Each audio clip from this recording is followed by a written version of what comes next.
কাজ বাজ শেষ করে বেরিয়ে পড়লাম, হয়ে গেছে কাজ শেষ আমাদের।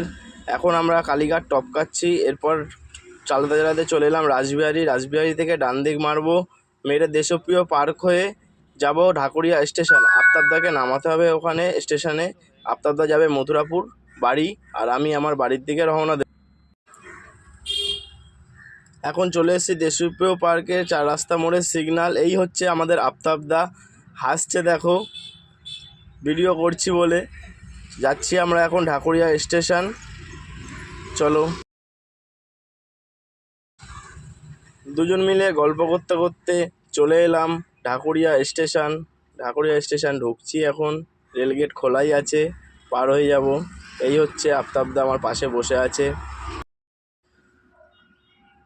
রেলগেট টপকাচ্ছি, দেখো স্টেশন পুরো দেখা যাচ্ছে এখান থেকে। আফতাবদা যাবে এখন মথুরাপুর। 1 ঘন্টা থেকে 1 ঘন্টা 15 মিনিটের সাফার করতে হবে। আমারও লাগবে 1.5 ঘন্টা বাড়ি পৌঁছাবো। আফতাবদা বাড়ি নেমে চলে যাচ্ছে, কালকে ছুটি আছে, কালকে মসজিদে সবাইকে খাওয়াবে, বাজারঘাট করে নিই। অন্যদিন একটু লেট হলেও হয়ে যায়। আজকে সকালে ভিডিওতে বলেছিলাম যে 1টার সময় নামবো, আফতাবদাকে কপালটা সাথ দিয়েছে, পুরো 1টাতেই নামিয়ে দিয়েছি আফতাবদাকে। আফতাবদা বাড়ির দিকে চলে গেছে, আমি এখন যাচ্ছি বাড়ির দিকে। চলো নেক্সট ভিডিও আসবে আবার। এখানেই আমার মিনি ব্লগটি শেষ করলাম।